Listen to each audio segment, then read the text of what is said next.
So, a fresh new week has arrived, and here on this channel, that means one thing and one thing only. Every weekend, I post an episode of this series we do called Your Take, Not Mine, where I turn to you, the viewers, to give me your hottest NBA takes of the week, based on what's going on at the time, and I then choose my favorite submissions and discuss them in a video. This week, preseason has continued to be underway, where we've seen glimpses of every team and how they're going to look for this season, so we still have plenty to discuss for sure. In order to submit your takes, I make a community post on either the day of or the day before the video, so be sure to stay on the lookout for that if you want to get involved. Before we start though, it turns out a good amount of you watching right now aren't even subscribed to the channel, so if you enjoy the content, consider hitting the subscribe button, as not only does it help out a ton, but I'd also very much appreciate it. Now with that being said, let's begin.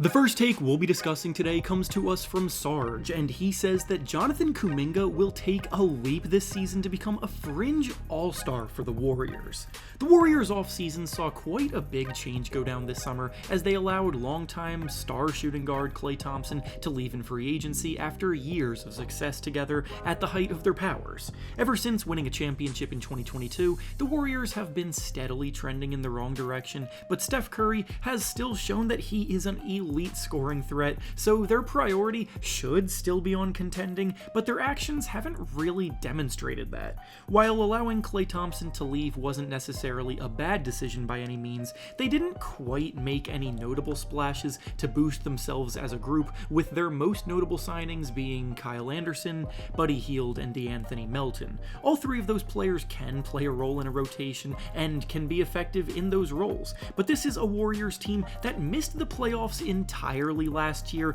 and they quite simply need more to get back in the hunt. Tying all of this back to the original take now, I am actually fully on board with Jonathan Kuminga and his hype train for the upcoming season, and fully agree that he could take his game to another level, and the Warriors absolutely need it from him if they want to get back on track. Kuminga has had a very up and down relationship with head coach Steve Kerr in his early career, who has been notorious for keeping his younger players on a tight leash, fair or not, but Kuminga is now going into his fourth season, and he's carrying a ton of positive momentum after the way that he ended last year, and could legitimately be the Warriors' second best player this season. When he was drafted, he was incredibly raw as a scoring talent, but his supreme athleticism and the gifts that came from that carried him a bit, but now he actually has much more impressive footwork in the post. He's an incredible slasher attacking the basket and finishes efficiently, and he moves well without the ball to put himself in spots to convert easy baskets. Last season, he put up a career-best 16 points per game, while only being a part-time starter, and near the end of the season, he went on a 12-game stretch where he scored over 20 points in 9 of those 12 games, really putting everything together, showcasing that he can do it as a full-time starter. The one place he does need to improve is his willingness to shoot more threes around the perimeter, because he has taken just 2 3-point attempts per game every single year of his career. Without Klay Thompson in the mix, the Warriors desperately need another creator in the lineup to help Steph Curry, and with Andrew Wiggins getting older and becoming less effective now, the time for Kuminga to hit his stride has come.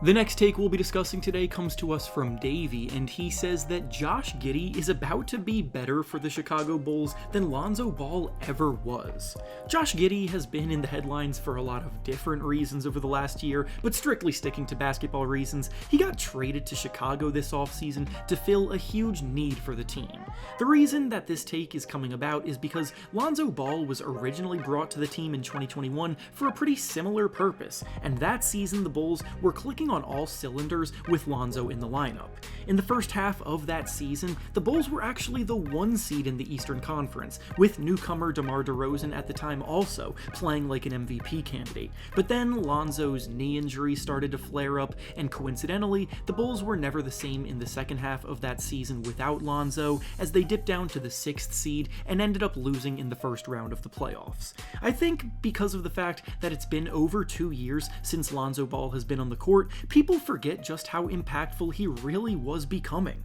After struggling with wonky shooting mechanics early in his career, Lonzo's three-point shot was locked in during the season with the Bulls, and it was a much better form too, so he was knocking down an elite 42% of his threes while taking between 7 and 8 attempts per game, which is really top-tier stuff. He was the perfect connector in a lineup because his passing talent has never been in doubt, and his unselfishness always kept the ball moving to find the open man. He was punishing defenses from three, and he was an outstanding perimeter defender too, to tie everything together. He wasn't much of a shot creator, nor was he a great finisher at the basket, but he served the point guard position well. Now, as for Josh Giddey, there are definitely parts of his game that he clears Lonzo in, specifically as a scorer in and around the basket, and a ball handler that puts pressure on the rim more frequently. His ability to do that on a consistent basis, while now being in a bigger role on the Bulls than he was ever in on the Thunder,